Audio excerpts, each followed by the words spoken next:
We believe that Indigenous education has existed since time immemorial. Our communities, Indigenous communities, have always had ways of proliferating knowledge, skills, understandings. It's only been recently that we've been interacting with the structure of schools. Part of the recognition of interacting with the structure of schools means how do we navigate some of those external facing systems like testing, like enrollment, facilities, protocols. We believe that we can do the both end. It's not going to be the same Indigenous education structure of our ancestors, but it's the evolved sense of what it is to be. That is the convergence of what does good schooling look like from a conventional standpoint, from a contemporary standpoint, with what is the education that persists, that is one that is probably more familiar to our ancestors. The convergence point is of those two systems and believing that this form of Indigenous education is that convergence now. Many Indigenous populations' first experiences with school was one of invasion and one of violence. Mantras like kill the Indian, save the man existed. There were experiences where our family members were told not to speak our languages, the hair was cut, attire was changed, and so they physically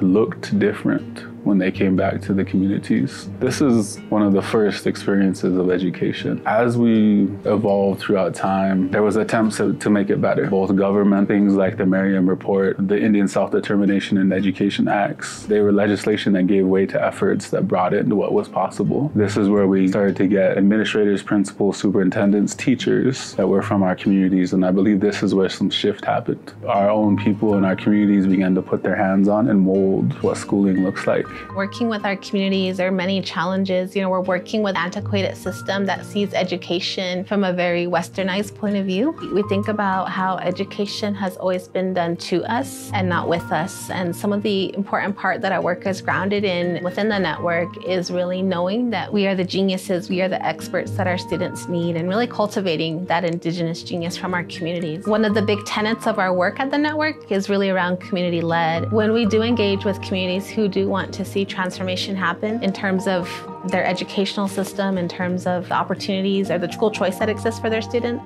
A lot of it is really based around language, really based around culture, ways of life, and really highlighting and elevating those ways of life and making space for it in schools and being unapologetic about that. In 2006, the Native American Community Academy was started largely out of questions that were being asked from the community about how do we create a education system that is appropriate for our young people. We weren't sure how, but we knew the elements that needed to be included, and they were threefold at the time: academic preparation, security and identity, and holistic wellness. The challenge was, how do we offer a cohesive educational experience at the convergence point of all three of those things? That is the both and picture. One that is not exchanging academic performance for cultural knowledge, but one that is putting both of those together. Here's where we come up with the both and or all end type of picture, because we believe it's possible. This wasn't done through a conventional only math, only ELA type of strategy. It was done through teaching Native literature, not sacrificing the rigor for the context, but doing them both in all content areas: math, science, Indigenous history, not wavering on the belief that this was what our community needed, and this is the form of education that we think is right. I remember hearing the stories of when NACA came to be. The three main things that came out of community conversations was, one, of course, we're a school. We want our students to have a place that supports academic excellence and relevance. But we also understood the importance of identity development and how those two things shouldn't come at the expense of each other, but they can help support each other. And most importantly, that in order for our students to be successful, we know that they need to be healthy and well. It's not just about the books that we're reading or who writes those books, but it's also the ways of knowing and being and learning. It's about thinking of our classrooms beyond the four walls of the school and getting outside. Thinking about the ways that our people have taught and learned since time immemorial. In the same way that education has been used as a tool against Indigenous communities, I think that it can so too be a tool to strengthen and uplift and revitalize our language and culture and ways of being. The NACA Inspired Schools Network is partnering with communities to uplift forms of genius in education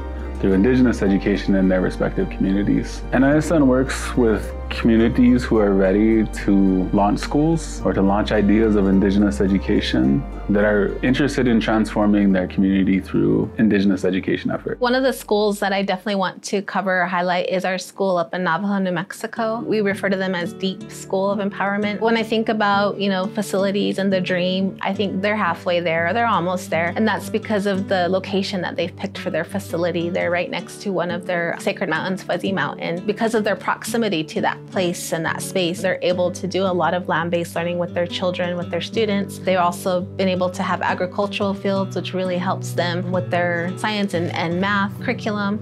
I also think one of the profound things about that school is they've been able to build a hogan on site. And of course, that's a meeting space for them. It's also at one point been their science classroom. So when I think about where are our schools headed and how are they physically those embodiments of Indigenous education, I always think of Deep. Physically, we're transforming spaces too. NACA is currently in the last standing building of the old Albuquerque Indian School.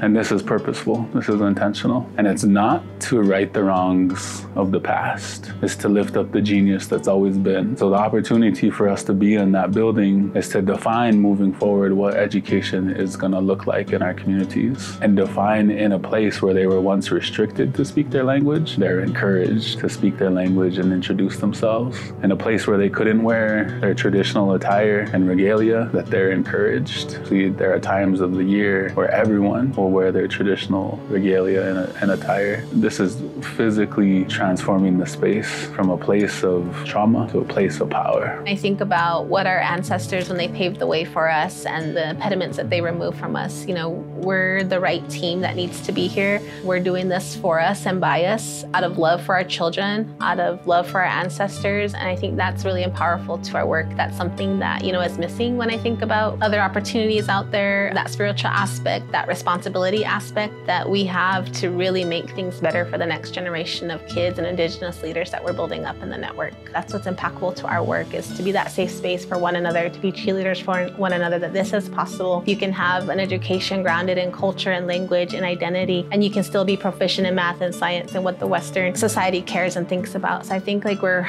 working together to prove that and to be each other's supporters as we innovate together. I'm passionate about NACA because it's the education I would have hoped for myself, and the one that I want for my nieces and nephews and my own children. An education that's grounded in identity, culture, language, wellness, and a preparation for college and career. What I would tell educators and community members was something that was told to me a while back. You are responsible for the continuation of who you are and where you come from. That includes language, that includes stories, that includes songs, dances, and that you are the one to pass that on. You are the one to figure out what that looks like moving forward. Mitakapi wopilai chichapi hechegla pinkte. Tokatapi mauni pikte, nkoki hipikte, wopilai chichapi.